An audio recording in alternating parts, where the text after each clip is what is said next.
The thunder crashed like a stampede across the darkening sky, as Yates Aldridge spurred his horse harder through the rising waters, the rain stinging his face like tiny needles.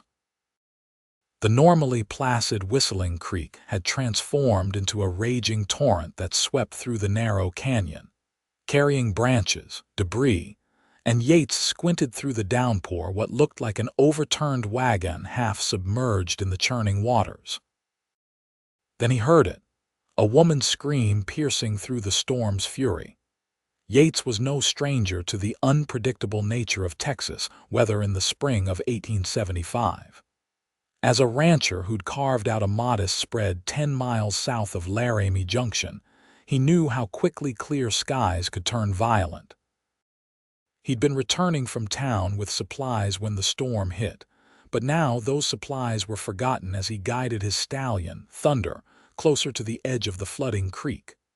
"Hello," he called out, his voice nearly lost in the howling wind. "Anyone there?" Another scream answered him, and then he saw them, two women clinging desperately to a large cottonwood that had fallen partway into the creek. One was clutching the trunk while the other held onto her companion's skirts, the raging water threatening to tear them both away at any moment. Without hesitation, Yates dismounted, securing Thunder to a sturdy oak before removing his gun belt and boots. The cold April rain soaked through his shirt as he shrugged off his heavy duster coat. 28 years of life on the frontier had taught him to act fast in emergencies, and this was certainly one. "Hold on," he shouted. "I'm coming." The woman clutching the tree looked up, her terror visible even through the curtain of rain.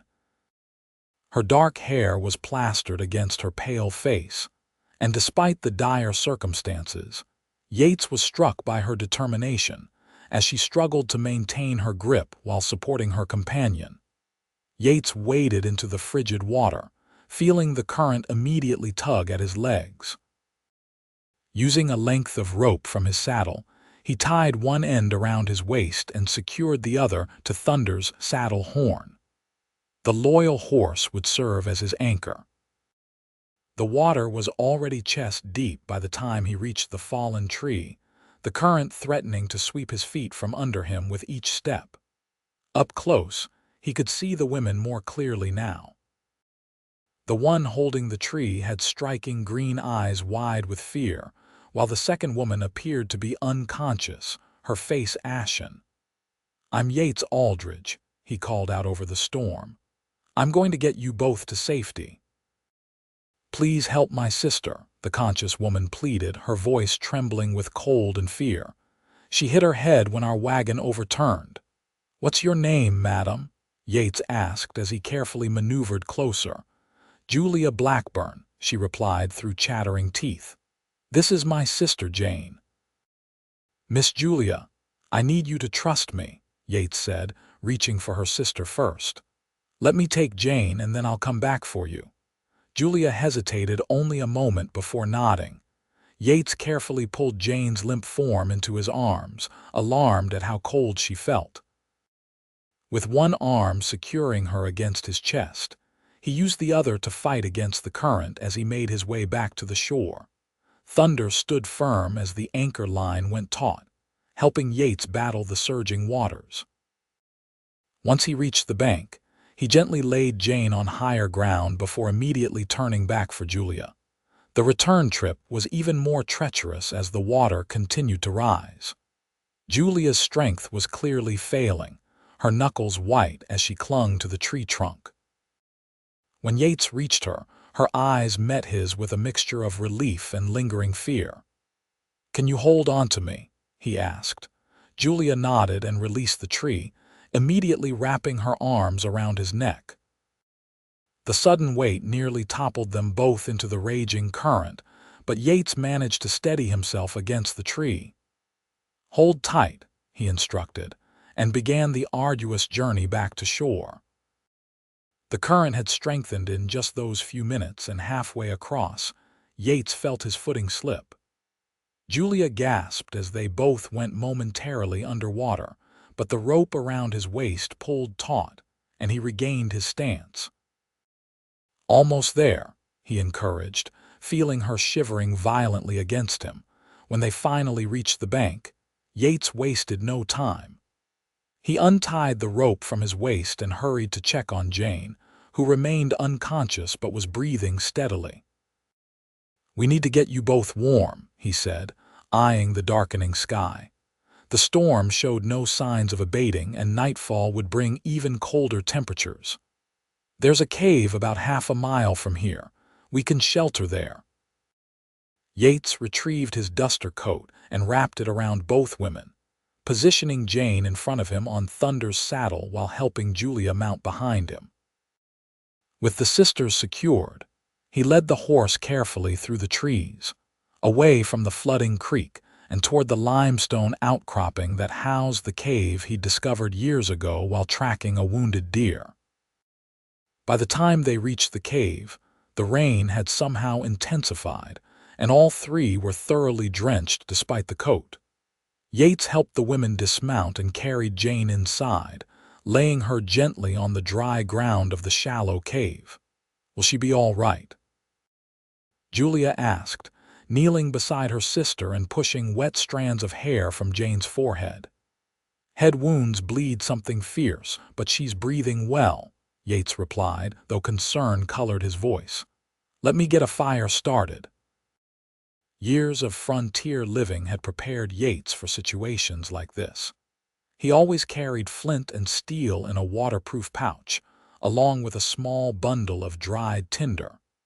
Moving to the mouth of the cave, he gathered what dry wood he could find deeper in the cavern and under rocky overhangs.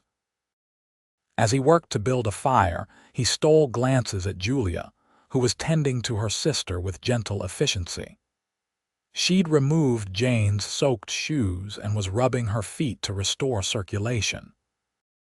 In the dim light, with her dark hair falling around her face in wet ringlets, Julia Blackburn struck him as both vulnerable and remarkably strong. The fire caught with a satisfying crackle, and Yates built it carefully, balancing the need for heat with conservation of their limited dry wood. Once it was established, he retrieved a small pot from his saddlebag and placed it outside to collect rainwater. "Miss Julia, you should get closer to the fire," he suggested, noticing how she shivered despite her efforts to appear composed. Julia looked up, seeming to truly see him for the first time since their rescue. "You must be freezing as well, Mr. Aldridge, and here you've given us your coat." Yates shrugged. "I'm used to the elements. You and your sister need it more." He helped Julia move Jane closer to the fire, and they arranged her as comfortably as possible on the hard cave floor. In the warm glow of the flames, Yates could see that both women were well dressed despite their current bedraggled state, their clothing of quality fabric and fashionable cut. "You're not from around here," he observed, not a question but a statement. Julia nodded, her green eyes reflecting the dancing flames. "We're from St. Louis. We were traveling to meet our uncle in Santa Fe." She glanced at her sister with worry. "Jane is all the family I have left, aside from Uncle Edward. Our parents died of influenza last winter." "I'm sorry for your loss," Yates said softly, recognizing the grief that briefly flickered across her face before she composed herself again. "Thank you," Julia replied. "And thank you for saving us. I don't know what would have happened if you hadn't come along." Yates busied himself with checking on Thunder, who was sheltered at the cave entrance, to avoid dwelling on what indeed might have happened. When he returned, he found Julia attempting to wring water from her skirts. "Here," he said, offering her a relatively dry blanket from his saddlebag. "You should change out of those wet clothes. I'll turn away." A blush colored Julia's cheeks. "I couldn't possibly. You could certainly catch your death of cold," Yates interrupted gently. "I promise you my honor as a gentleman. I'll tend to the fire with my back turned." After a moment's hesitation, Julia accepted the blanket. Yates kept his word, focusing intently on feeding small branches into the fire while she changed behind him. He heard the rustle of fabric and the soft thud of wet garments being set aside. "I'm decent now," she finally said. Yates turned to find her wrapped in the woolen blanket, her wet dress and petticoats spread near the fire to dry. The blanket covered her from shoulders to feet, but the intimacy of the situation wasn't lost on either of them. Julia's blush had deepened, but her chin was held high. "Your sister should be changed as well," Yates suggested, clearing his throat. Together, they managed to remove Jane's outer garments without fully exposing her, wrapping her in the second blanket Yates provided. Throughout the process, Jane remained unconscious, though she occasionally murmured incoherently. "She's very warm," Julia said worriedly, touching her sister's forehead. Yates frowned and checked for himself. "She has a fever. The cold water and the head wound, we need to bring it down." He retrieved the pot of rainwater he'd set outside, now half full. Tearing a strip from his own shirt, he dampened it and handed it to Julia, who placed it on her sister's forehead. "What brought you ladies out in this weather?" Yates asked as they settled by the fire, Jane between them. Julia sighed, tucking the blanket more securely around herself. "We thought we could make it to the next town before the storm hit. The driver assured us we would, but then he got spooked when the lightning started and drove too fast." Her voice caught. "The wagon hit a rock, I think, and overturned into the creek. The driver and the horses were swept away immediately. Jane and I managed to grab onto that fallen tree." She looked up at him, her eyes glistening with unshed tears. "We called for help for so long. I was beginning to think no one would come. Fortunate thing I was heading back that way," Yates said. "Though I reckon it wasn't just fortune. My ma always said God puts us where we need to be." A small smile touched Julia's lips. "Your mother sounds wise." "She was," Yates agreed, a familiar pang of loss hitting him. "Been gone 5 years now. Fever took her, same as my pa 2 years before that." "I'm sorry," Julia said softly, and Yates knew she understood the weight of such loss. They fell into a companionable silence, broken only by the crackling of the fire and the steady drumming of rain outside. Yates added more wood to the flames, careful to maintain their small stockpile. The storm showed no signs of letting up, and he suspected they'd be spending the night in the cave. "You live nearby?" Julia eventually asked. Yates nodded. "Got a small ranch about 10 miles south. Nothing fancy, but it's mine. 15 head of cattle, 4 horses including Thunder there, and enough land to keep them fed." He paused. "It's a good life if a solitary one. You live alone?" There was no judgment in her question, only curiosity. "Just me and the animals," Yates confirmed. "Had a ranch hand for a while, but he moved on to California last year. Been meaning to hire another, but haven't found the right person yet." Julia adjusted the damp cloth on her sister's forehead. "It sounds peaceful." "Mostly it is," Yates agreed. "Though I suspect it's quite different from city life in St. Louis." "Very different," Julia said with a small laugh that transformed her face, briefly erasing the worry lines that had formed. "But perhaps not entirely in bad ways. The city can be confining." Before Yates could respond, Jane stirred, moaning softly. Julia immediately leaned over her sister, taking her hand. "Jane, can you hear me?" Jane's eyelids fluttered, then opened to reveal eyes the same striking green as Julia's. She blinked in confusion, trying to focus. "Jules," she whispered hoarsely. "What happened? Where are we?" Relief washed over Julia's face. "We're safe now. There was an accident with the wagon, but Mr. Aldridge rescued us." Jane's gaze shifted to Yates, confusion still evident. "Mr. Aldridge?" "Yates Aldridge, madam," he said, tipping an imaginary hat. "Pleased to see you awake." Jane tried to sit up but winced, pressing a hand to her temple where a purpling bruise had formed. "My head." "Easy now," Julia cautioned, helping her sister lie back down.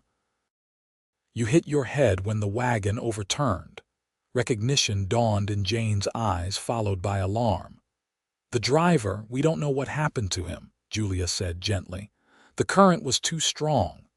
Jane closed her eyes briefly, absorbing this information. When she opened them again, she seemed to become aware of her state of undress beneath the blanket. Her eyes widened. "Our clothes are drying by the fire," Julia explained quickly. "Mr. Aldridge turned his back while I tended to you." Jane relaxed slightly but still eyed Yates with uncertainty. He decided to give the sisters some privacy. "I'll check on Thunder and see if the rain's letting up," he said, rising to his feet. Outside the cave, the storm continued unabated, sheets of rain turning the landscape into a blur of gray. Thunder nickered softly as Yates approached, nudging his master's shoulder. "Good boy," Yates murmured, patting the horse's neck. "You did well today." He remained at the cave entrance for several minutes, allowing the sisters time to talk privately. The sky was darkening not just with storm clouds but with the approach of night. They would definitely be spending the night here. When he returned to the fire, Jane was sitting up, the blanket wrapped securely around her shoulders. She looked pale but alert. "Mr. Aldridge," she said formally, "my sister tells me you risked your life to save us. We are deeply indebted to you." Yates waved off her thanks. "Any decent man would have done the same, Miss Blackburn." "Nevertheless," Jane insisted, "you have our gratitude." Julia, who had been adding small branches to the fire, looked up at Yates with a warmth that went beyond the flame's glow. "We truly are grateful." Yates felt a strange flutter in his chest at her look, something he hadn't experienced in a long time. Clearing his throat, he knelt by his saddlebag and retrieved a package wrapped in oilcloth. "I picked up some jerky and hardtack in town," he said, unwrapping the food. "Not exactly a feast, but it'll keep our strength up." The sisters accepted the simple fare with genuine appreciation. As they ate, Yates learned more about them. Jane, at 23, was 2 years older than Julia. They had been raised in comfort in St. Louis, daughters of a successful merchant. After their parents' deaths, they had discovered that their father's business partner had embezzled most of the family fortune, leaving them with little choice but to accept their uncle's invitation to live with him in Santa Fe. "Uncle Edward owns a hotel there," Julia explained. "He's offered Jane a position as the hotel's bookkeeper, and I'm to help manage the household." "Have you met this uncle before?" Yates asked, noting a certain reservation in Julia's tone. The sisters exchanged glances. "Not since we were very young," Jane admitted. "He and Father had a falling out many years ago, but he reached out to us after learning of our parents' passing." "Mighty generous of him," Yates commented. "Yes," Julia agreed, though something in her voice suggested she wasn't entirely comfortable with the arrangement. "We're fortunate to have his assistance." As the evening wore on, Jane began to tire, her eyelids drooping despite her efforts to stay awake.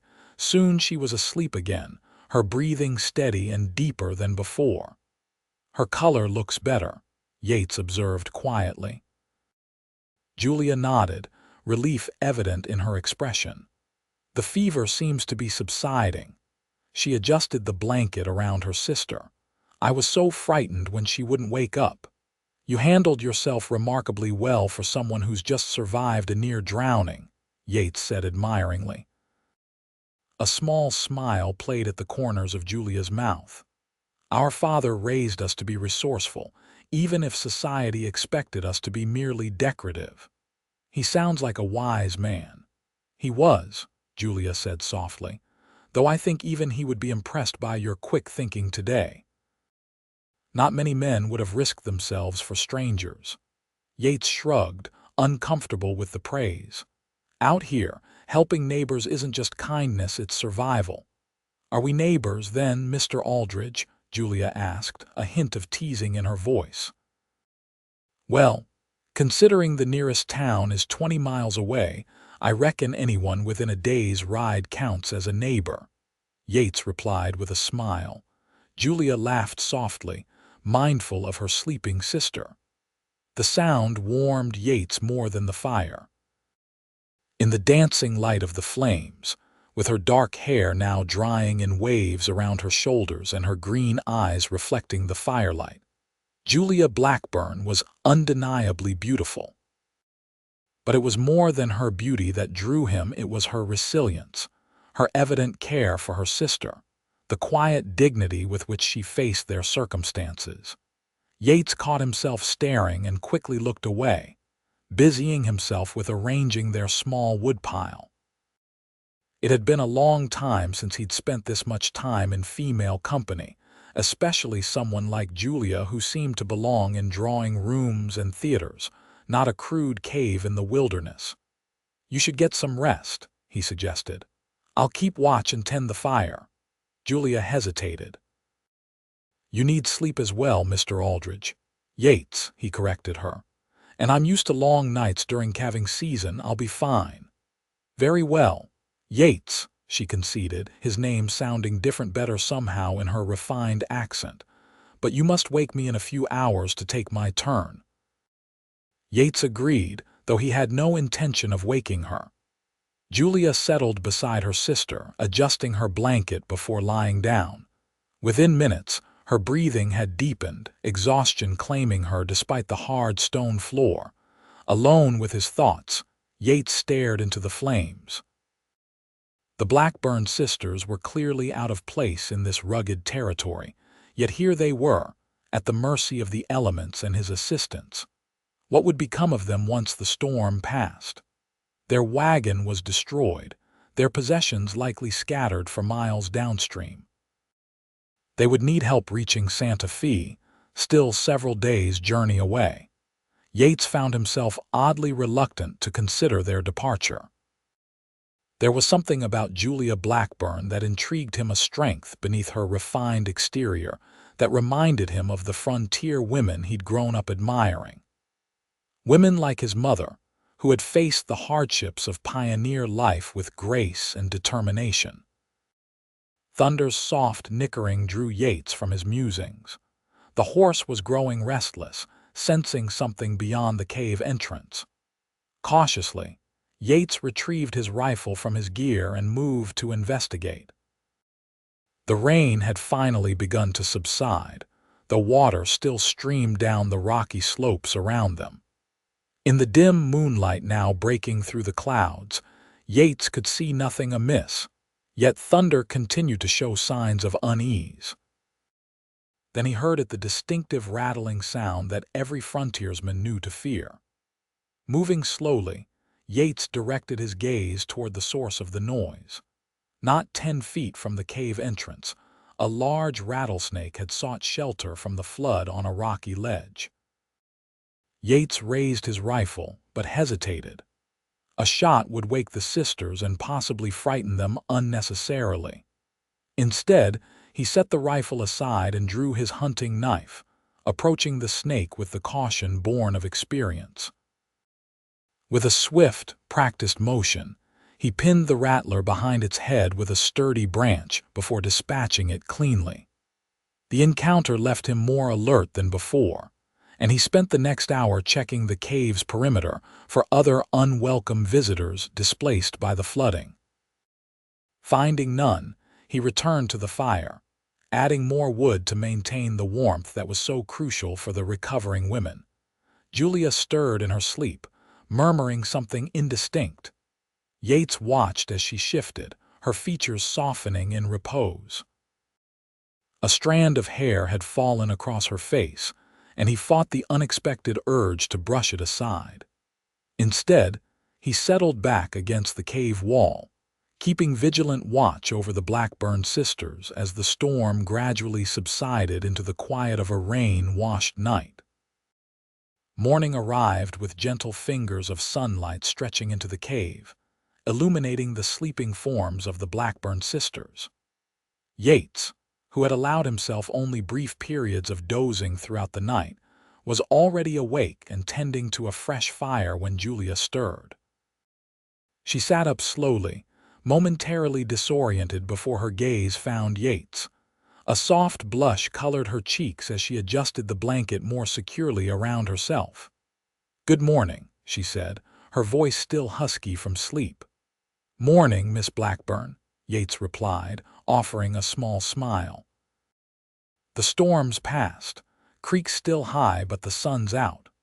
Julia glanced toward the cave entrance where golden light spilled in. "You didn't wake me for my turn to watch," she observed, a note of gentle accusation in her voice. Yates shrugged. "You needed the rest more than I needed sleep." Before Julia could argue, Jane began to stir beside her. The older Blackburn sister opened her eyes, looking much improved from the previous evening. The feverish flush had receded, leaving her pale but alert. "How are you feeling?" Julia asked, immediately attentive. Jane touched the bruise on her temple gingerly. "Like I've been kicked by a mule, but otherwise intact." She looked around the cave with clearer eyes than before. "So this wasn't some strange dream?" "Afraid not, Miss Blackburn," Yates said, "though the worst is behind us now." Jane attempted to sit up, wincing slightly as she did so. "Our belongings likely scattered downstream," Yates confirmed what they all knew. "Once you're both feeling stronger, I can ride back to check, but I wouldn't hold out much hope." The sisters exchanged worried glances, and Yates could see them calculating their situation, stranded in unfamiliar territory with nothing but the clothes on their backs, which were still damp despite a night by the fire. "Our money was in a lockbox in the wagon," Julia said quietly. "Everything we had left after settling Father's affairs." Yates saw the flash of despair that crossed both women's faces before they composed themselves. These were proud women, he realized, unaccustomed to being dependent on the charity of strangers. "First things first," he said practically. "Let's get some food in you both, then we can figure out next steps." From his saddlebags, Yates produced the remainder of the jerky and hardtack, along with a small package that revealed itself to contain 3 wizened apples. "Not much of a breakfast, but it'll keep your strength up." The sisters accepted the food gratefully. As they ate, Yates outlined his thoughts. "My ranch is about 3 hours' ride from here. It's not much, but there's a proper roof, beds, and food. You're welcome to recover there while we sort out how to get you to Santa Fe." "We couldn't possibly impose," Jane began. "It's not an imposition," Yates cut in gently. "Like I told your sister yesterday out here, helping folks isn't just kindness, it's how we all survive." Julia's eyes met his, searching for something. Whatever she found seemed to satisfy her. "We accept your offer with gratitude, Mr. Aldridge." "Yates," he reminded her. A small smile touched her lips. "Yates." The morning sun had dried the ground enough that their clothes, though still somewhat damp, were wearable. Yates excused himself from the cave to allow the women to dress in privacy, using the time to check on Thunder and survey the aftermath of the storm. The landscape had been transformed overnight. Uprooted trees lay scattered along the swollen creek, and new channels had been carved through what had previously been solid ground. In the distance, Yates could make out what might be debris from the wagon, but the rushing waters made it impossible to reach. When he returned to the cave, the Blackburn sisters were dressed, though their garments were wrinkled and water-stained.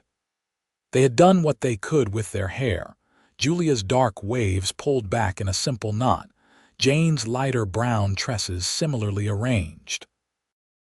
"I'm afraid we look rather bedraggled," Jane said with a self-conscious smile.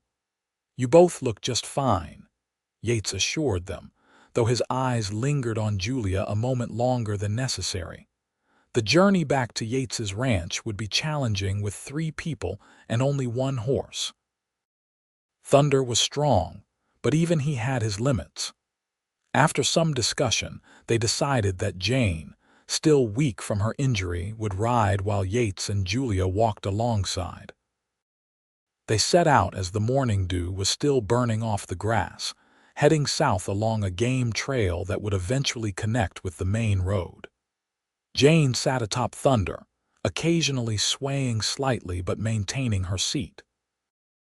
Julia walked beside Yates, her skirts hiked slightly to avoid the muddy ground, revealing glimpses of practical boots that suggested she wasn't entirely unprepared for frontier life.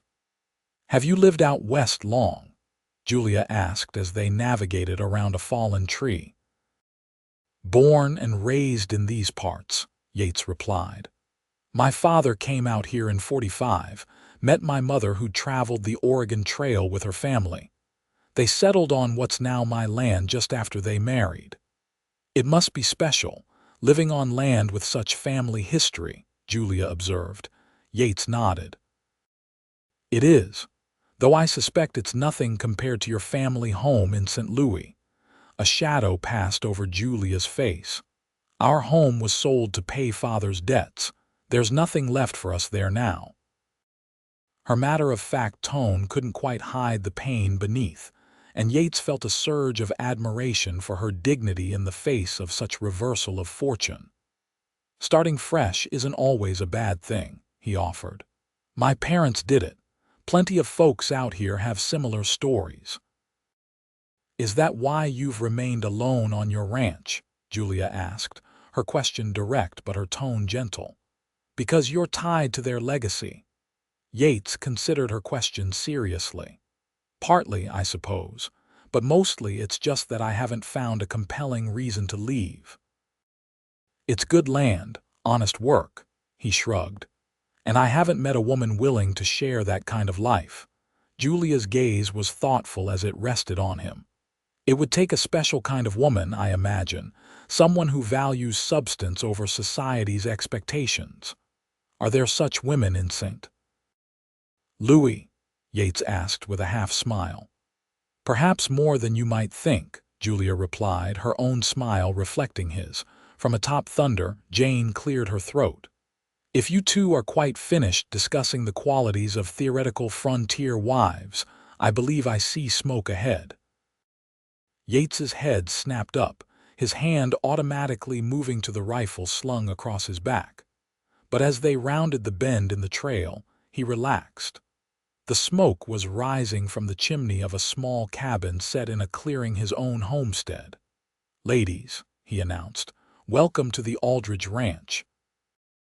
The ranch was modest but well-maintained, a testament to Yates's diligence.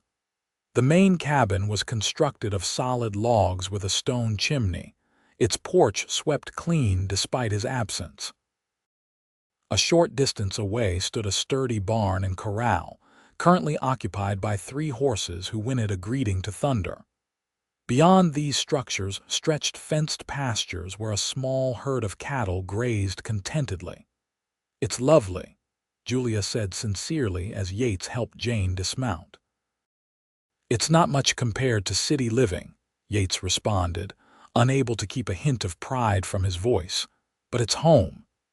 Inside, the cabin was simple but comfortable. The main room served as both kitchen and living area, with a large stone fireplace dominating one wall.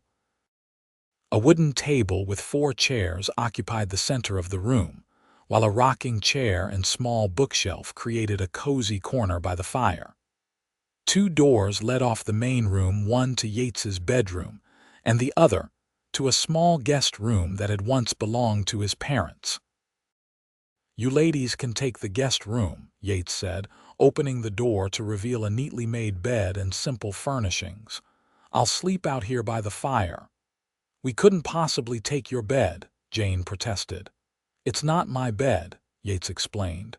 "It was my parents'.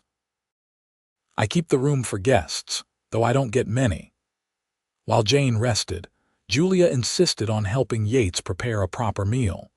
The pantry was basic but well stocked with essentials: flour, beans, dried meat, and vegetables from a small kitchen garden behind the cabin.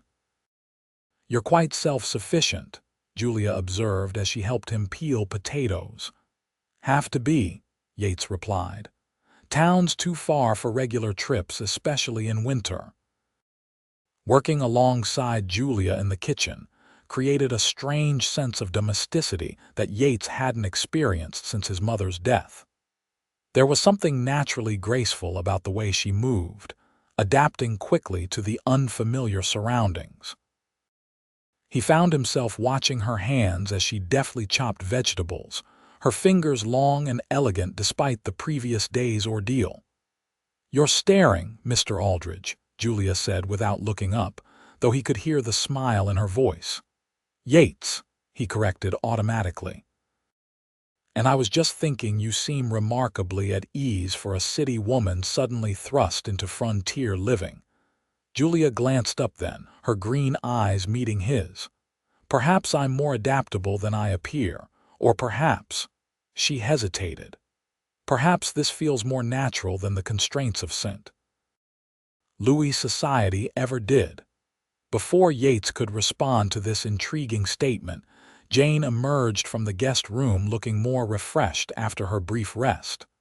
"Something smells wonderful," she said, joining them at the table. The simple meal of stew and cornbread was enjoyed with genuine appreciation by all three, the events of the previous day having sharpened their appetites. As they ate, they discussed the practical matter of the sisters' journey to Santa Fe. "The stage comes through Laramie Junction every Tuesday," Yates explained. "That's 2 days from now. I could take you into town, help you secure passage." "That's very kind," Jane said, "but as we explained, our money was lost with the wagon." Yates waved away her concern. "I can cover your fare. You can repay me once you're settled with your uncle." The sisters exchanged glances, a silent communication passing between them. It was Julia who spoke. "That's extremely generous, but we've imposed on your kindness enough already." "It's not an imposition," Yates insisted. "And it's the practical solution." Jane nodded slowly. "We accept, with the understanding that you'll provide an address where we can send repayment as soon as we're able." With the immediate future decided, the conversation turned to lighter topics. Yates found himself sharing stories of ranch life that he'd never thought would interest city women, tales of calving season, breaking horses, and the challenges of winter storms. To his surprise, the sisters listened with genuine interest, Julia in particular asking thoughtful questions that revealed a quick mind. As evening approached, Yates excused himself to tend to the animals, leaving the sisters to settle into their temporary accommodations. In the barn, as he forked hay to the grateful horses, he found himself thinking about Julia, the way her eyes crinkled slightly when she smiled, how she'd adapted so readily to their rustic surroundings, the quiet strength she demonstrated in caring for her sister despite their misfortune. It had been a long time since Yates had felt this kind of interest in a woman. The few eligible women in the area were either too young or too focused on finding husbands with grander prospects than a modest cattle rancher. And yet here was Julia Blackburn, with her city refinement and evident education, who seemed genuinely comfortable at his simple table. But she was heading to Santa Fe in 2 days, he reminded himself. Whatever strange connection he felt was merely a passing thing, born of unusual circumstances.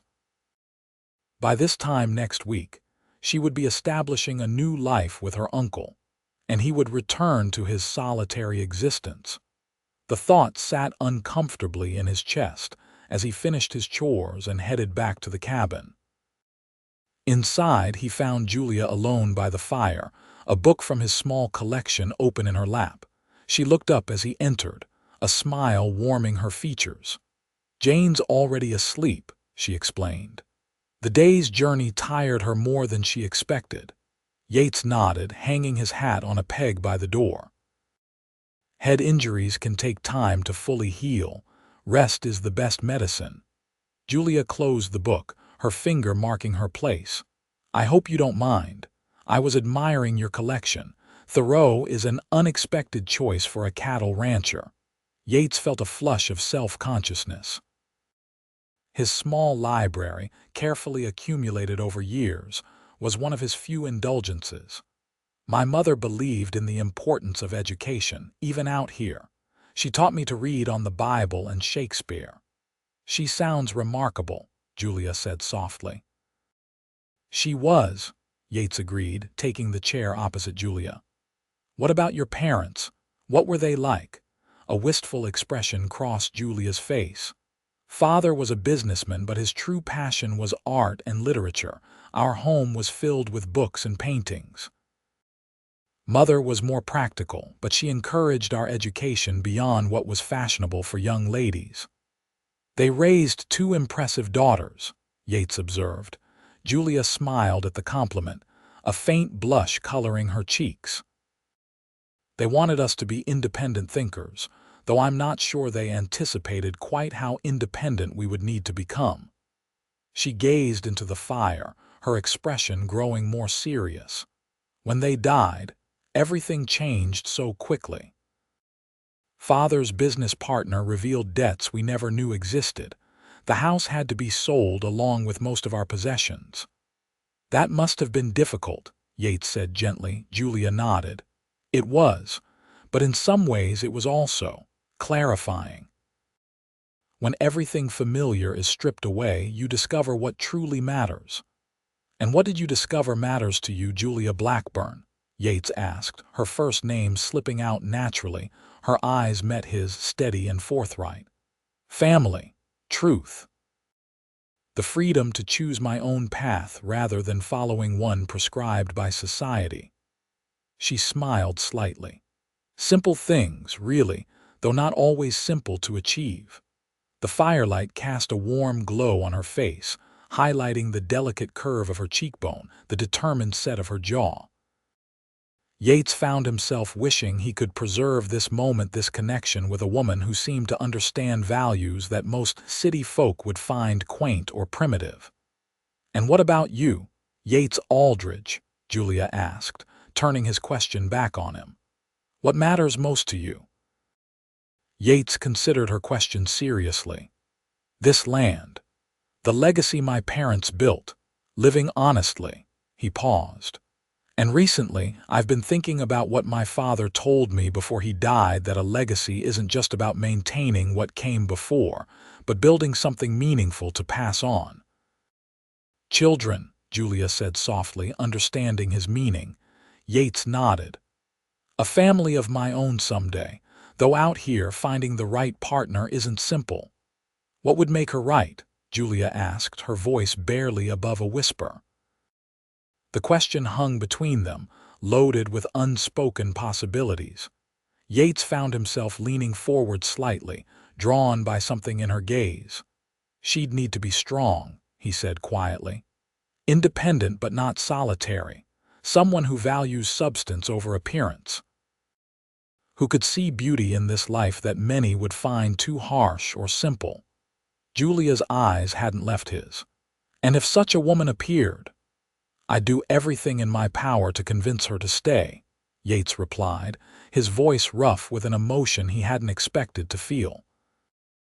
The moment stretched between them, taut with possibility. Then Julia looked down, breaking the spell. It's getting late, she said softly. I should check on Jane. Yates straightened, suddenly aware of how forward he had been. Of course, I'll make up a bed here by the fire. Julia rose, placing the book carefully back on the shelf. At the door to the guest room, she paused, looking back at him. Thank you, Yates, not just for rescuing us, but for everything. Before he could respond, she had slipped into the bedroom, closing the door quietly behind her. Yates remained by the fire long after he should have been sleeping, watching the flames dance and thinking about a woman who would be leaving in just 2 days' time. The next morning dawned clear and bright. a perfect spring day that showed no evidence of the violent storm that had raged just 2 days before. Yates rose early, as was his habit, and had coffee brewing before the sisters emerged from the guest room. Julia appeared first, her hair neatly arranged despite the lack of proper toiletries. The morning light revealed faint shadows beneath her eyes, suggesting she hadn't slept well. "Good morning," she greeted him with a small smile that didn't quite reach her eyes. "Morning," Yates replied, pouring her a cup of coffee. "Sleep all right?" "Well enough," Julia said, accepting the cup gratefully. "Jane's still resting. I thought it best not to wake her yet." Yates nodded. "No rush. I've got chores to tend to, but there's no schedule to keep today." An awkward silence fell between them, the easy conversation of the previous evening seemingly replaced by uncertainty. Yates busied himself preparing a simple breakfast of flapjacks, aware of Julia watching him from the table. "I need to ride out and check the herd this morning," he said as he worked. "Would you like to come along? Might be good for you to get some fresh air after being cooped up in that cave." Julia looked surprised by the invitation. "I wouldn't want to be in your way." "You wouldn't be," Yates assured her. "And Thunder could use the exercise. Unless you'd rather stay with Jane, she'll likely sleep for hours yet," Julia said after a moment's consideration. "And I admit I am curious to see more of your ranch." "Then it's settled," Yates said with a smile. "We'll leave after breakfast." Jane eventually joined them, looking much improved though still moving carefully. When informed of their planned ride, she waved away Julia's concerns about leaving her alone. "I'll be perfectly fine," Jane insisted. "In fact, I could use the quiet to write a letter to Uncle Edward explaining our delay. Mr. Aldridge, might you have paper and ink I could borrow?" Yates provided the requested items from a small desk in the corner. And after breakfast, Jane settled comfortably by the fire with her writing materials while Yates and Julia prepared for their ride. In the barn, Yates saddled Thunder for Julia and his second-best horse, a steady mare named Daisy, for himself. He watched as Julia approached Thunder, speaking softly to the horse and stroking his neck before mounting with a grace that suggested she was no stranger to riding. "You've ridden before," Yates observed as they set out from the barn. Julia adjusted her skirts, which were hardly ideal for horseback riding but manageable. Father believed in a well-rounded education. Riding was considered an appropriate accomplishment for young ladies, though we were expected to use side saddles in St. Louis. "Side saddles wouldn't last long out here," Yates commented, guiding Daisy alongside Thunder. "Practical trumps proper on the frontier." "I'm finding that to be true in many respects," Julia replied with a small smile. They rode at a leisurely pace, Yates pointing out features of his property as they went: the creek that provided water year-round, the meadow that produced the best hay, the stand of trees that offered shelter to the cattle during winter storms. Julia listened attentively, asking questions that showed genuine interest. As they crested a small rise, the vista opened before them, rolling hills stretching toward distant mountains, the landscape painted in the vibrant greens of spring. Yates's cattle grazed contentedly in the valley below, red-brown forms scattered across the pasture. "It's beautiful," Julia said softly, reining Thunder to a stop beside him. "This is my favorite view on the property," Yates admitted. "My father used to bring me up here when I was a boy. Said a man needed to step back sometimes to appreciate what he was working for." Julia studied the panorama, her expression thoughtful. "Your father was a wise man." "He was practical," Yates said, "but he also understood that life needs meaning beyond just survival." He glanced at her profile, struck again by how natural she looked here, silhouetted against the vast western sky. "What will you do in Santa Fe?" The question seemed to catch Julia off guard. Help my uncle with his hotel, as I mentioned. Jane will handle the accounts and I'll manage the household staff. Is that what you want? Yates asked. To run someone else's household? Julia was quiet for a long moment, her gaze fixed on the distant mountains. What I want and what's possible are often different things, Mr. Aldridge. Yates, he corrected gently. She turned to face him then, a sad smile touching her lips. Yates, the truth is, I don't know what I want anymore. Before our parents died, I had certain expectations for my life: marriage to a suitable gentleman, a home of my own children. Now, she shrugged slightly. Now I'm grateful for any opportunity that allows Jane and me to stay together and maintain our independence. What about that suitable gentleman? Yates asked, surprised by the slight tension he felt awaiting her answer. There was someone, Julia admitted. A friend of Father's business partner. He withdrew his interest when our financial situation became known. She said this matter-of-factly, without bitterness. It was illuminating, to say the least. Anger flared briefly in Yates's chest at the thought of a man shallow enough to abandon Julia because of money. His loss, he said simply. Julia's eyes met his, searching for something. Perhaps it was fortune's way of preventing me from making a terrible mistake. She smiled then, a genuine smile that transformed her face. After all, had I married him, I would never have experienced this. She gestured to the landscape spread before them. Or nearly drowned in a flash flood, Yates added wryly. Julia laughed, the sound carrying across the open space. Or that. Though I find I can't regret the circumstances that led me here, despite the danger. Her words sent a warmth spreading through Yates's chest that had nothing to do with the spring sunshine. Before he could respond, however, his attention was caught by movement in the valley below. A calf had wandered away from the herd and was approaching a section of fence that Yates knew had been damaged in a previous storm. We'd better head down, he said, pointing out the situation to Julia. That little one's looking for trouble. They rode down to the valley, reaching the wayward calf just as it was nosing at the weakened fence section. Yates dismounted smoothly, gently shooing the calf back toward the herd before turning his attention to the fence. Hand me those wire cutters from my saddlebag, would you? He asked Julia, who had also dismounted and was standing nearby. She retrieved the tool, then watched as Yates efficiently repaired the fence, his movements practiced and sure. When he finished, he found her observing him with an expression he couldn't quite decipher. What? He asked, suddenly self-conscious. Nothing, Julia said, shaking her head slightly. I was just thinking how different your life is from anything I've known. There's an immediacy to it. Problems arise and you solve them directly with your own hands. Yates considered this as he returned the wire cutters to his saddlebag. I suppose that's true, though I imagine city life has its own challenges. Of a different sort, Julia agreed. More abstract, perhaps. Social obligations, business negotiations, maintaining appearances. She ran her hand along Daisy's neck, the mare nuzzling her appreciatively. There's something honest about this life that I find appealing.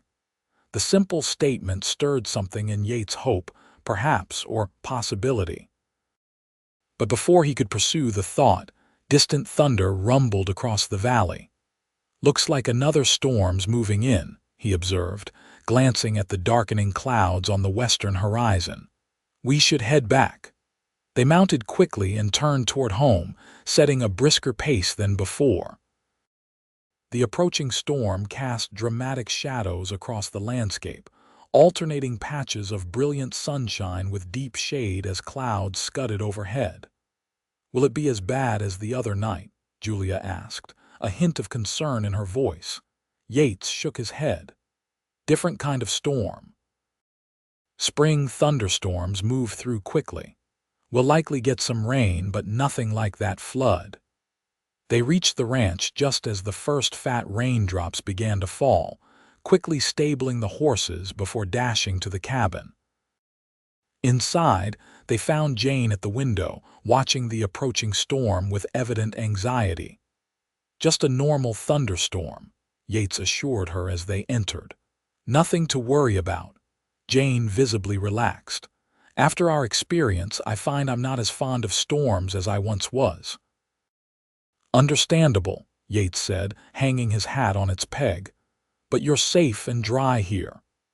As if to emphasize his point, the skies opened outside, rain drumming steadily on the cabin roof. The sudden downpour created a cozy atmosphere inside. The three of them gathered in the warm, dry interior while nature raged beyond the walls.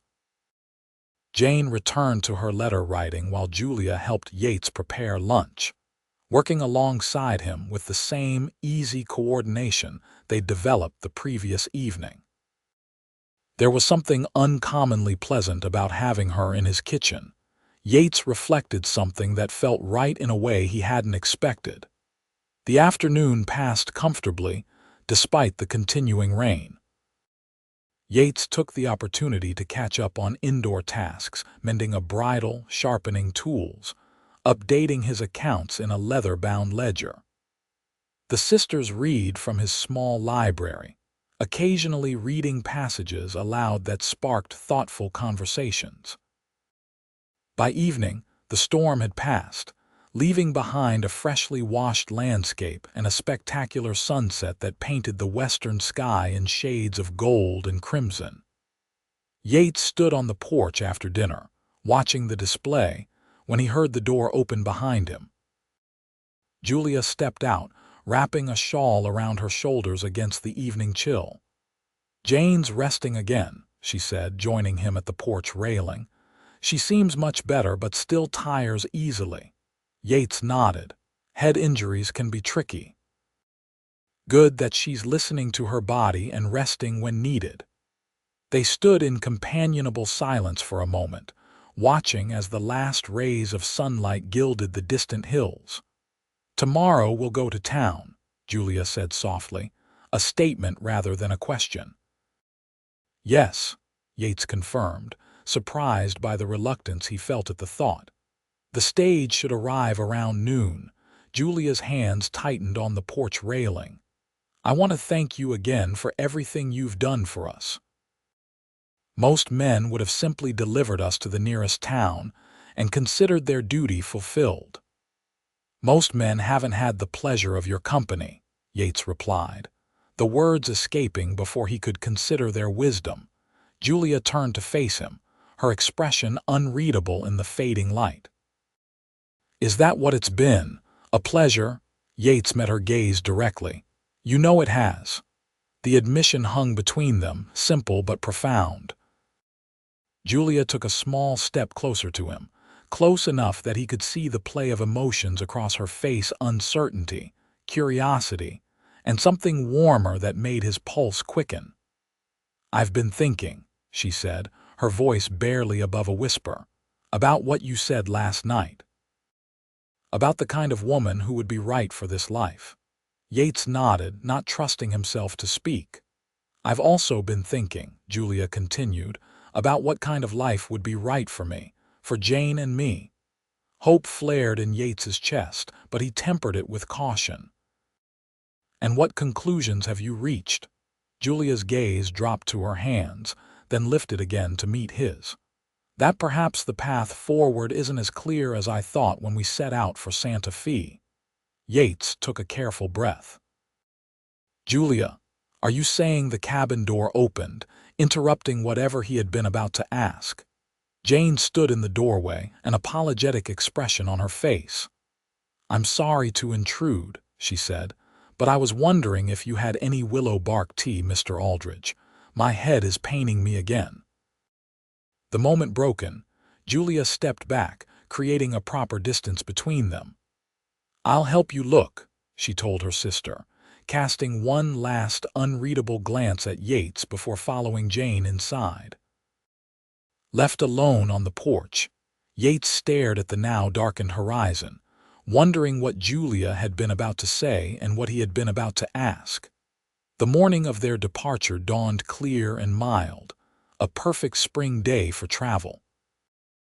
Yates had risen earlier than usual, spending extra time in the barn preparing the wagon that would take them to Laramie Junction. His mood was contemplative as he worked, his mind returning repeatedly to the unfinished conversation with Julia on the porch. There had been something in her expression, a softness and uncertainty that suggested she might be reconsidering her plans. But was that wishful thinking on his part? They had known each other for barely 3 days, surely not enough time for a sensible woman to change the course of her life. Yet Yates couldn't deny the connection he felt with Julia Blackburn, stronger than anything he'd experienced before. There was an understanding between them that transcended their brief acquaintance, as if they recognized in each other qualities that others had overlooked. His musings were interrupted by the arrival of Julia herself, entering the barn with a steaming cup in her hands. "I thought you might like some coffee," she said, offering him the cup. "Jane's finishing packing our few things." "Thank you," Yates replied, accepting the coffee gratefully. Their fingers brushed in the exchange, a brief touch that nonetheless sent warmth spreading up his arm. Julia remained by the barn door, watching as he secured the wagon's harness. She seemed poised to speak, but hesitant, as if weighing her words carefully. "About last night," she finally began. "You don't need to explain anything," Yates said quickly, not wanting her to feel pressured. "But I do," Julia insisted, taking a step closer.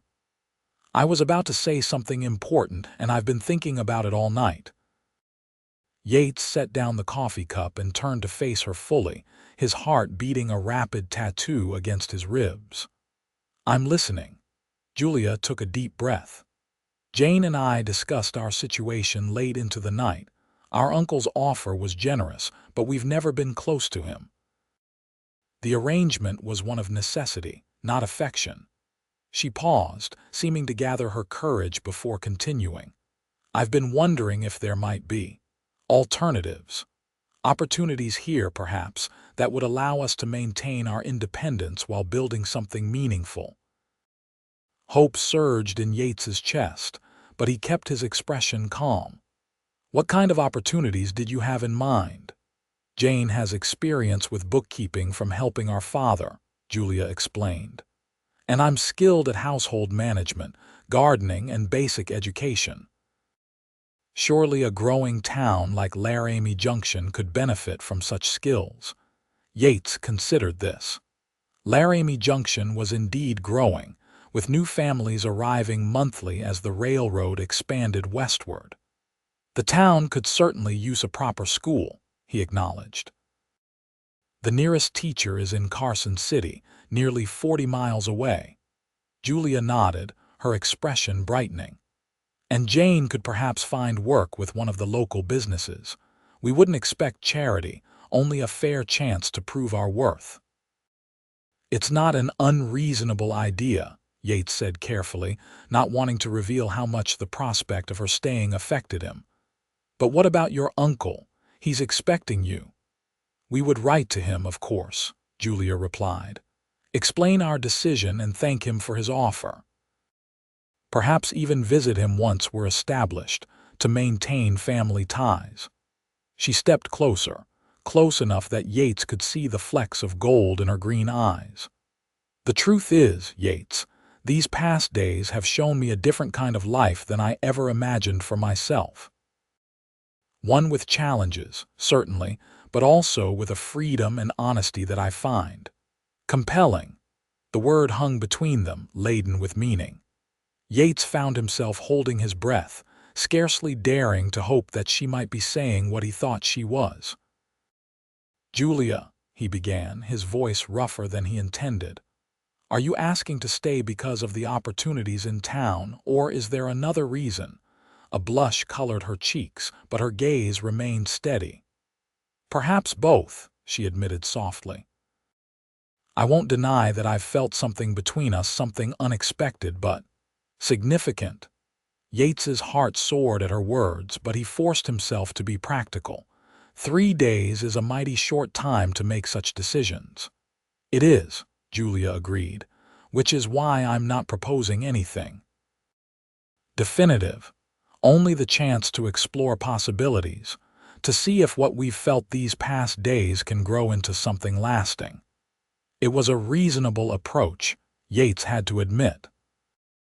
Not a declaration of love or a commitment, but an opening a chance for something to develop naturally, with time and better acquaintance. And Jane, he asked, how does she feel about this change of plans? A smile touched Julia's lips. Surprisingly supportive. She pointed out that we know as little about Uncle Edward as we do about you, yet you've proven your character through actions, not just family obligation. Yates couldn't help but smile at that practical assessment. High praise indeed. So, Julia said, her expression turning uncertain again, what do you think of our idea? Yates stepped forward, closing the distance between them. Carefully, giving her every opportunity to step away, he took her hands in his. They were smaller than his, but strong and capable hands that had already demonstrated their adaptability to frontier life. I think, he said slowly, that Laramie Junction would be fortunate to gain 2 such resourceful women, and I think. He paused, choosing his words carefully. I think I would be very glad of the chance to know you better, Julia Blackburn. The smile that bloomed across her face was like sunrise breaking over the mountains, radiant and full of promise. Then it's settled, she said, her fingers tightening around his. We'll inquire about opportunities in town before making our final decision. It was a sensible plan, measured and cautious. But the way Julia looked at him, her eyes shining with possibilities, suggested that her heart, like his, had already decided. The wagon journey to Laramie Junction took just over an hour, the 3 travelers engaging in easy conversation as the landscape rolled by. Yates pointed out landmarks and shared stories of the area's history, while the sisters asked questions that revealed their genuine interest in their potential new home. Laramie Junction was hardly an impressive sight by Eastern standards, a single main street lined with wooden buildings, a small church at one end and a saloon at the other.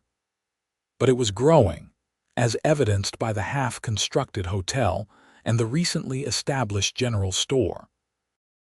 It's smaller than I expected, Jane commented as they entered the town. But charming in its way, Julia added, her gaze taking in the bustling activity despite the town's modest size. Yates guided the wagon to the general store, which also served as the stage stop. As they pulled up, the proprietor, Samuel Wilson, emerged from the store, his eyebrows rising in surprise at the sight of the sisters. Yates Aldridge, what have you been hiding out at that ranch of yours? He called good-naturedly. Yates chuckled as he helped the sisters down from the wagon. Sam, I'd like you to meet Miss Jane and Miss Julia Blackburn. Ladies, this is Samuel Wilson, owner of the finest and only general store in Laramie Junction.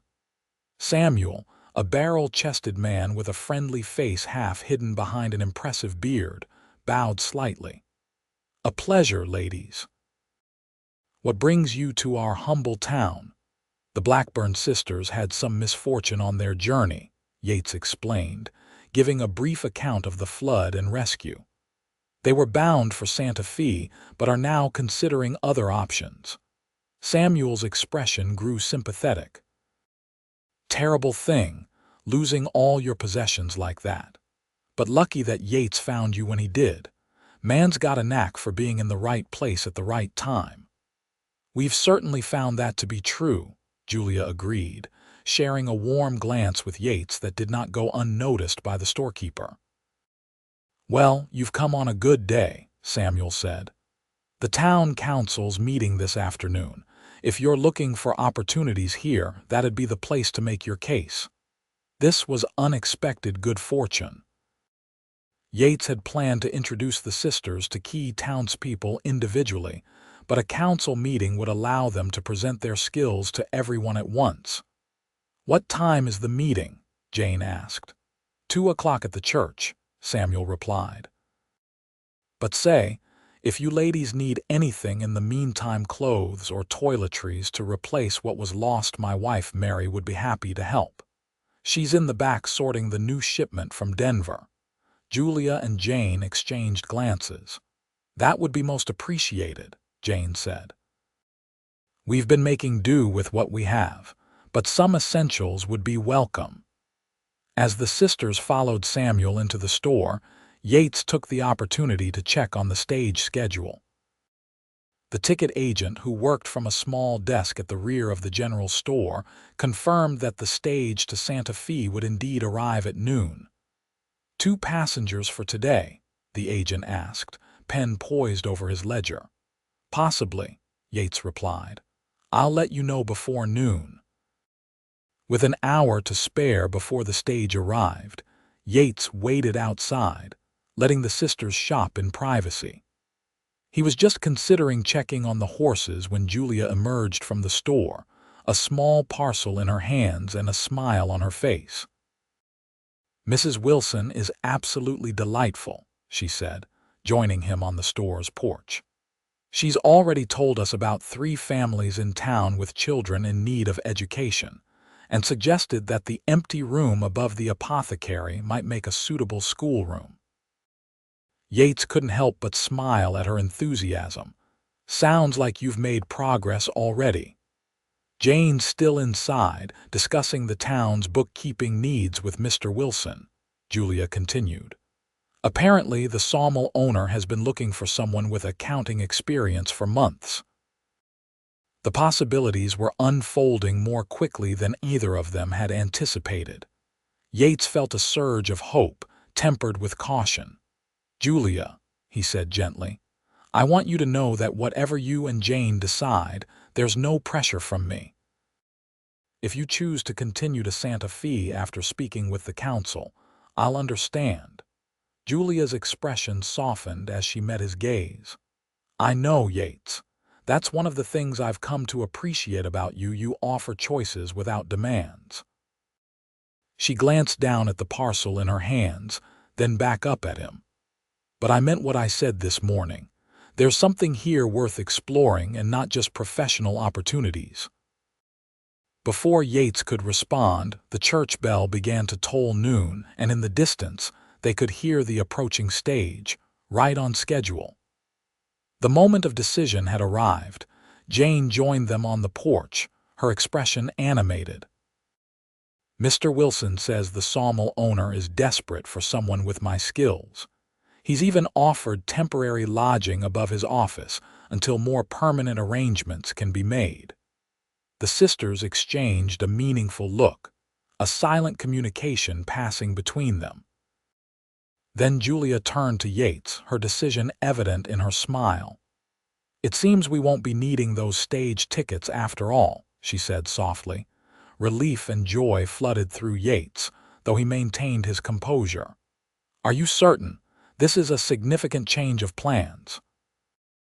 "Sometimes," Jane said thoughtfully, "the best paths are the ones we didn't plan to take." The stage arrived in a cloud of dust, the driver calling out a greeting to the gathering crowd. Passengers disembarked, stretching after the long journey while others prepared to board. Julia watched the activity with a serene expression, showing no sign of regret for the journey not taken.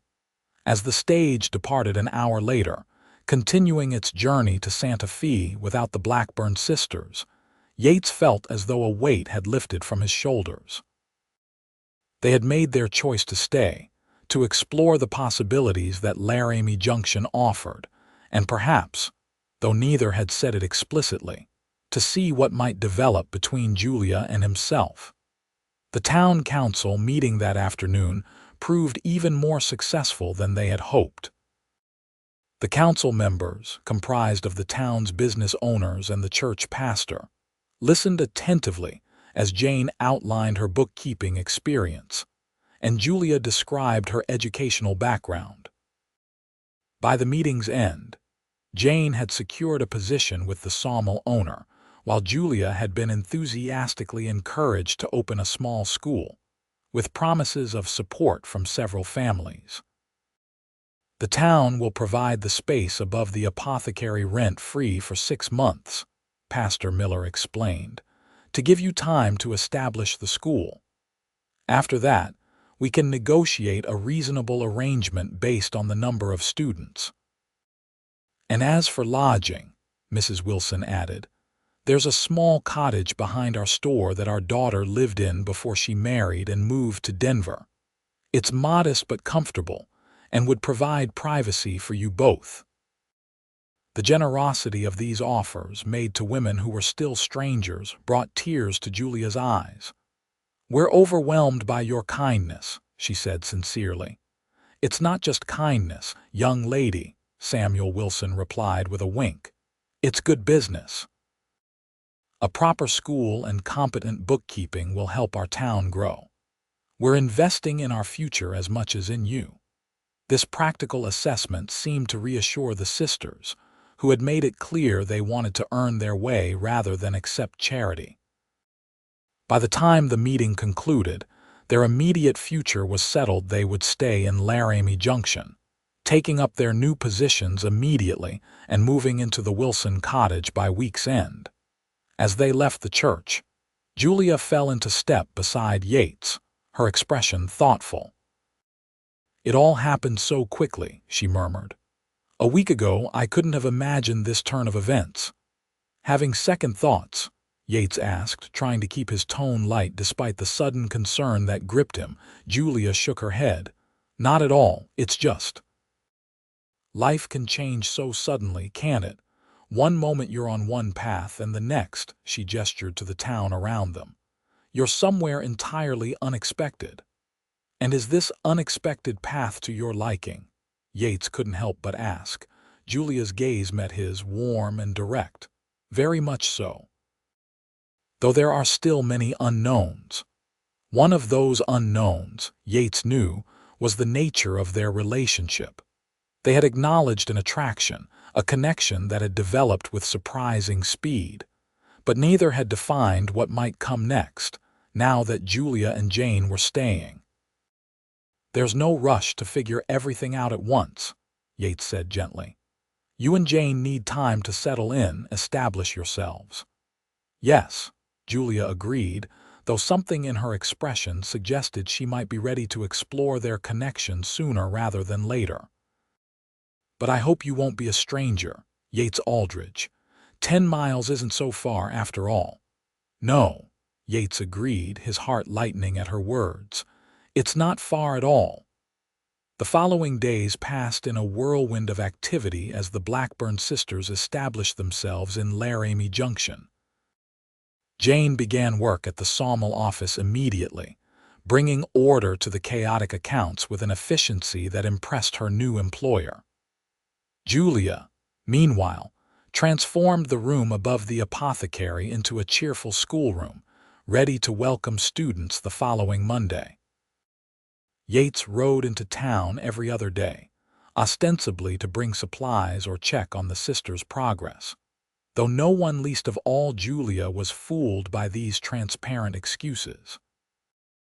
Their connection continued to deepen through these visits, their conversations ranging from practical matters of frontier life to deeper discussions of books, ideas, and dreams for the future.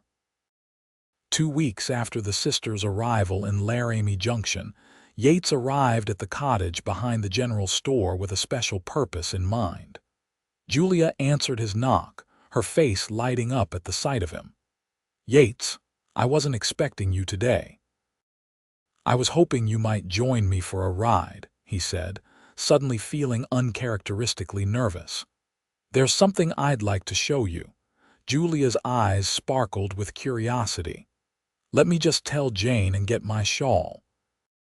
Soon they were riding out of town, Julia on Thunder and Yates on Daisy, following a trail that led southwest from Laramie Junction.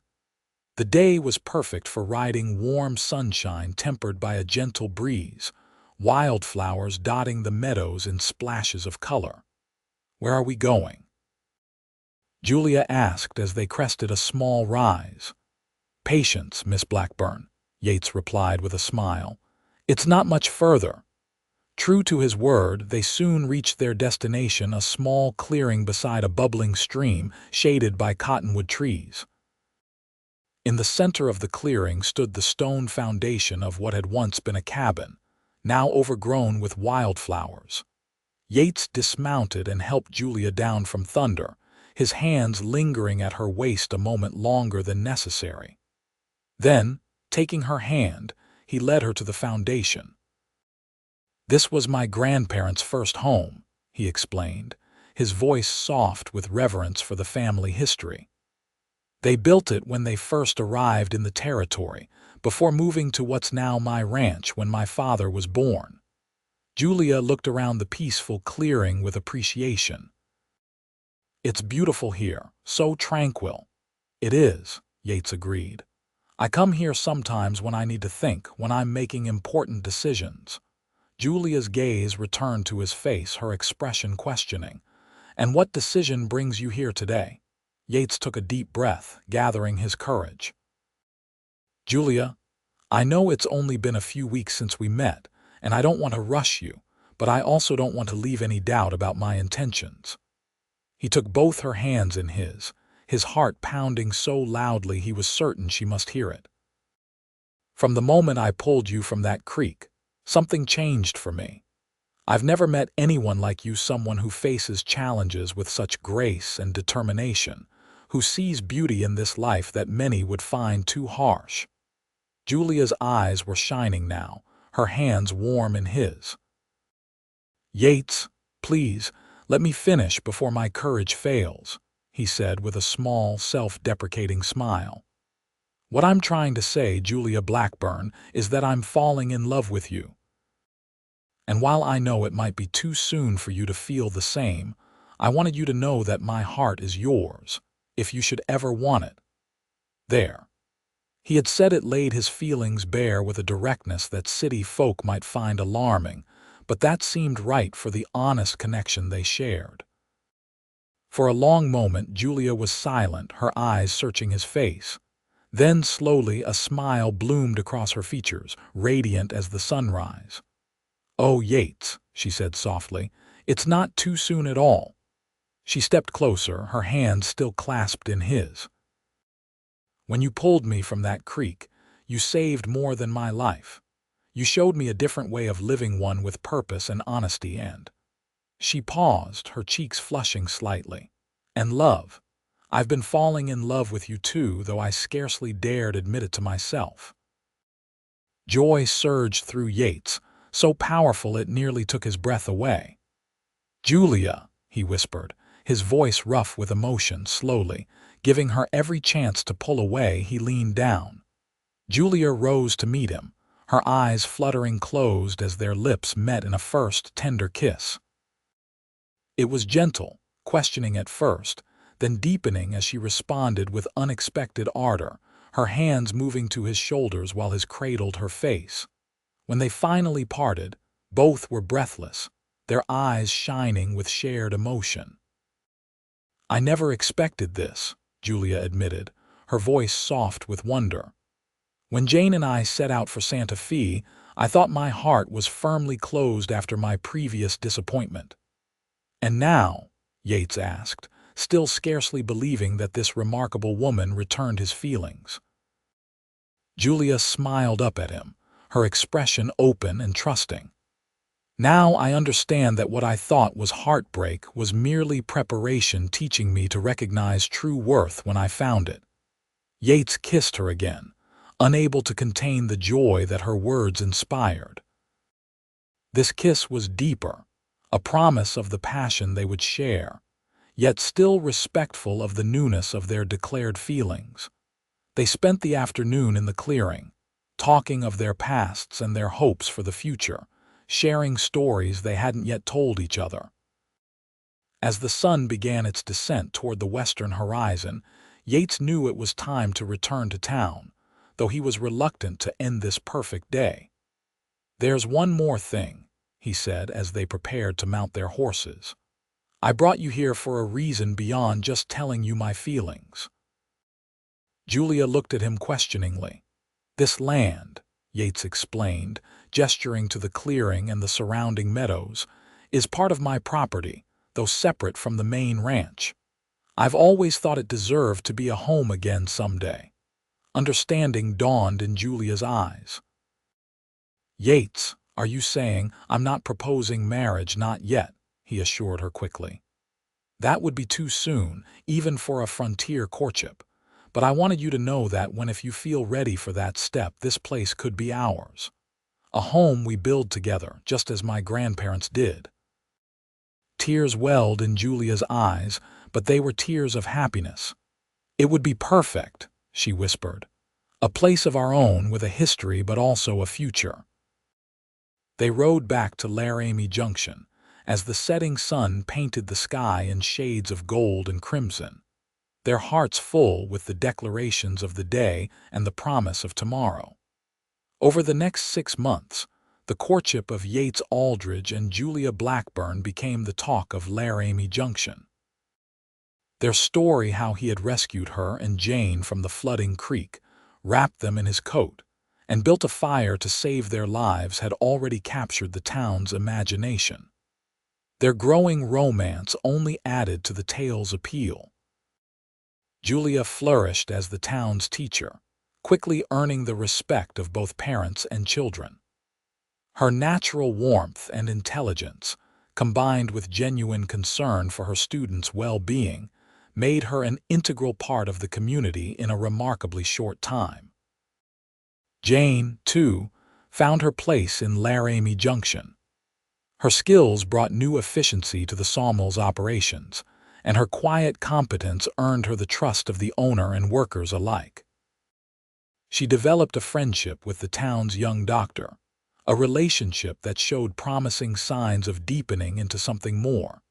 Yates, for his part, found himself riding into town far more frequently than his ranch work strictly required. He attended every town gathering, church service, and school function, his presence no longer remarked upon as unusual but expected always by Julia's side. Their courtship progressed with a blend of frontier practicality and genuine romance. Yates brought Julia wildflowers and books from his trips to larger towns, while she knitted him a scarf for the approaching winter and packed picnic lunches for their Sunday rides.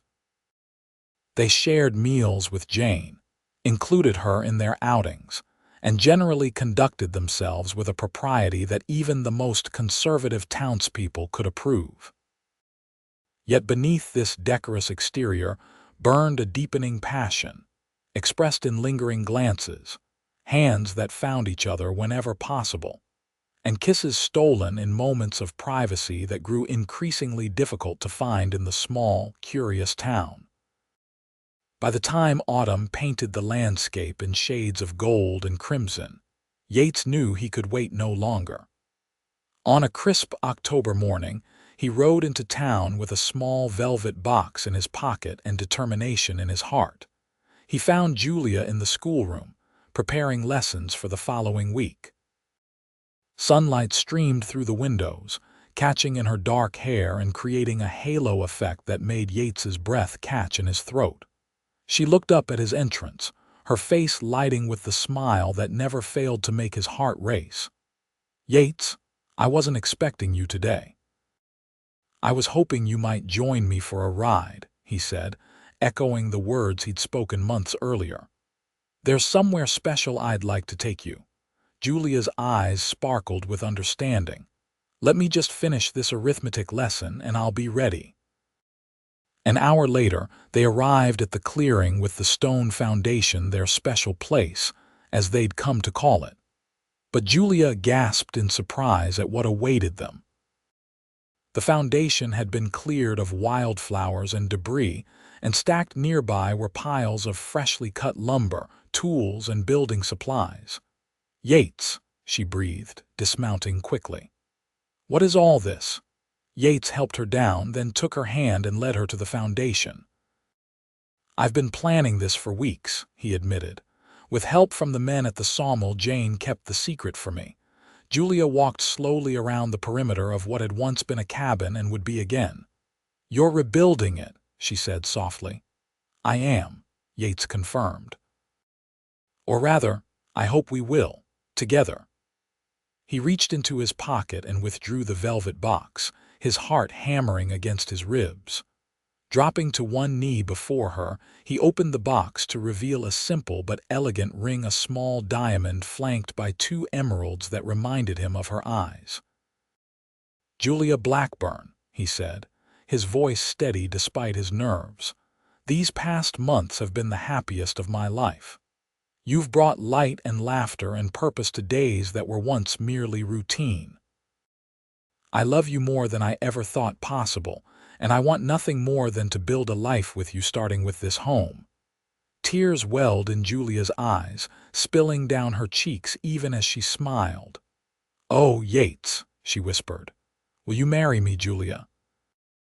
Will you be my wife, my partner, the mother of our children, and the heart of our home? Yes, she said without hesitation, her voice clear and certain despite her tears. Yes, Yates Aldridge, I will marry you. I love you with all my heart. Yates slipped the ring onto her finger, then rose to gather her in his arms, kissing her with all the love and passion he felt. Julia responded in kind, her arms winding around his neck as she pressed herself against him. When they finally parted, both breathless and flushed, Yates rested his forehead against hers. I thought perhaps a spring wedding, he murmured. By then, the cabin should be finished, ready for us to start our life together. Spring sounds perfect, Julia agreed, her eyes shining with happiness. A year after we met, after you pulled me from that creek and wrapped me in your coat. Best thing I ever did, Yates said with feeling. They spent the afternoon walking the property, Yates showing Julia his plans for the cabin larger than his grandparents' original home, with space for a family to grow. Julia offered suggestions of her own, her practical nature complementing his vision perfectly. As the sun began to set, casting long shadows across the clearing, they reluctantly prepared to return to town to share their news with Jane and the others. Just think, Julia said as Yates helped her mount Thunder. A year ago, I had no idea you existed. I was planning a completely different life. And now, Yates asked, though he knew the answer from the radiance of her smile, now I can't imagine any life but this one with you, building something that will last long after we're gone. She leaned down from the saddle to kiss him once more. Thank you for pulling me from that creek, Yates Aldridge. Thank you for staying, he replied simply. They rode back to Laramie Junction side by side, their future stretching before them as vast and promising as the western landscape they both loved. Spring arrived in a riot of wildflowers and birdsong, the land awakening from winter's embrace with renewed vigor. In the clearing by the stream, the cabin, now a proper house with 4 rooms and a wide porch, stood complete, awaiting its new occupants. On a perfect May morning, exactly 1 year after the flood that had brought them together, Yates Aldridge and Julia Blackburn were married in the small church of Laramie Junction. The entire town turned out for the occasion, the church filled to overflowing with those who had come to witness the culmination of what many called the most romantic courtship the territory had ever seen. Jane, resplendent in a blue gown that complemented her eyes, stood beside her sister as maid of honor, her own happiness evident in her glowing countenance. Her friendship with the town doctor had indeed blossomed into love, with their own wedding planned for the fall. Julia was a vision in a simple white dress, adorned with lace sent by their uncle from Santa Fe, who had ultimately given his blessing to the sisters' new lives. Her dark hair was crowned with a wreath of wildflowers gathered from the meadow where their home now stood, and in her hands she carried a bouquet of the same blooms. But it was her face that Yates couldn't take his eyes from, radiant with joy and love, as she walked toward him down the short aisle. In that moment, he knew with absolute certainty that the impulsive decision to ride toward the sound of a woman's scream during a thunderstorm had changed his life irrevocably and wonderfully. The ceremony was brief but heartfelt, the couple exchanging vows they had written themselves. Yates promised to cherish and protect Julia always, to be a true partner in all things, and to build with her a legacy of love that would endure through generations. Julia, in turn, vowed to stand by Yates through all of life's challenges, to create with him a home filled with warmth and laughter, and to love him faithfully for all her days. "By the power vested in me," Pastor Miller proclaimed with evident satisfaction, "I now pronounce you husband and wife. You may kiss your bride, Mr. Aldridge." Yates didn't need to be told twice. Drawing Julia into his arms, he kissed her with a tenderness that belied the passion they both felt, mindful of their audience yet unable to fully hide the depth of his emotion. The celebration that followed at the town hall was jubilant, with music, dancing, and enough food to feed the entire county. As was tradition, Yates and Julia opened the dancing, moving together with the easy grace of two people perfectly attuned to each other. "Happy, Mrs. Aldridge," Yates murmured as he guided her through the steps of the waltz. Julia's smile was answer enough, but she replied anyway. "Happier than I ever dreamed possible, Mr. Aldridge." Later, as the festivities continued, they slipped away to begin the journey to their new home. Thunder and Daisy, festooned with ribbons by the town's children, carried them through the twilight to the cabin by the stream.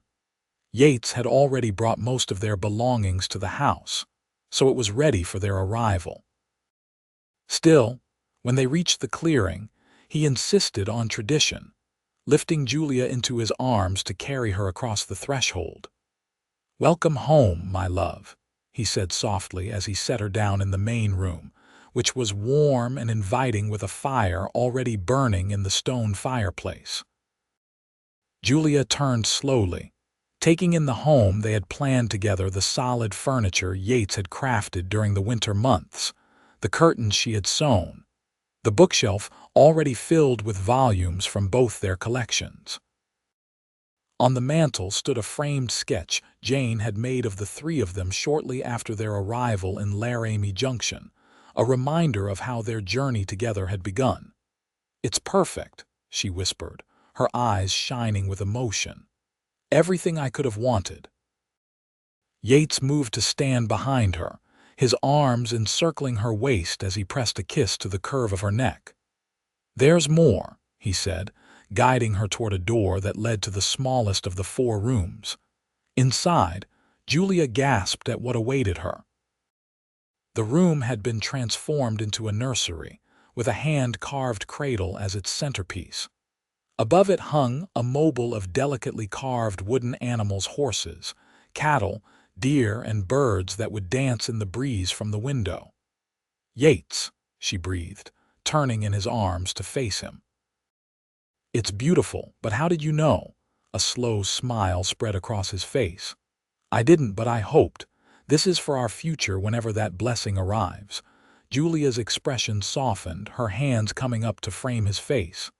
"It might arrive sooner than you think," she whispered. Yates went still, his eyes searching hers. "Julia, are you saying?" She nodded, her smile radiant. "I suspected for weeks but wanted to be certain before I told you. Our child will be born in the winter, a Christmas baby, perhaps." Joy unlike anything Yates had ever known surged through him. With a whoop that startled Julia into laughter, he lifted her and spun her around, mindful even in his exuberance to be gentle. "Careful," she admonished through her giggles. "Your son or daughter might object to such treatment." "Never," Yates declared, setting her carefully on her feet but keeping her close in the circle of his arms. "Our child will have your spirit and strength, a true child of the frontier." Later, as moonlight spilled through the windows of their bedroom, Yates held Julia close, his hand resting protectively over the place where their child grew. The journey that had brought them to this moment seemed both miraculous and inevitable, a series of chances and choices that had led to perfect happiness. "You ever think about how different our lives might have been?" Julia asked softly, her fingers tracing patterns on his chest. "If there had been no storm that day, or if you had taken another trail home." "Sometimes," Yates admitted. "But then I remember what my mother always said, that God puts us where we need to be when we need to be there. I was meant to find you in that creek, Julia." "Just as you were meant to find me." Julia smiled against his shoulder, a romantic notion from a practical rancher. "You've changed me," Yates said simply. "Opened my heart to possibilities I never considered." "As you've changed me," Julia replied. "Shown me a life I never knew I wanted until I found it, until I found you." They fell silent then, content in each other's arms, the future stretching before them rich with promise. Outside their window, the stream that had once nearly claimed Julia's life now sang a gentle lullaby, its waters nourishing the land where their children would run and play, where their love would grow deeper with each passing season. In the years that followed, the cabin by the stream became everything they had envisioned, a home filled with laughter, love, and the patter of small feet. Their firstborn, a son they named Thomas after Yates's father, arrived just after Christmas, as Julia had predicted. He was joined 2 years later by a daughter, Eleanor, named for Julia's mother. Jane and her doctor husband built their own home at the edge of town, close enough for the sisters to remain a daily part of each other's lives. Their children grew up as close as cousins could be, the bonds of family strengthening with each passing year. Laramie Junction continued to grow, becoming a proper town with a brick schoolhouse where Julia taught until their children were born, and to which she eventually returned as the children grew older.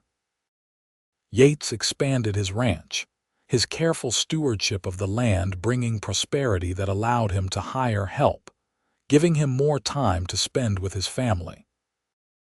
And on quiet evenings, when the children were asleep and the day's work was done, Yates and Julia would often sit on their porch, watching the sunset paint the western sky in shades of gold and crimson.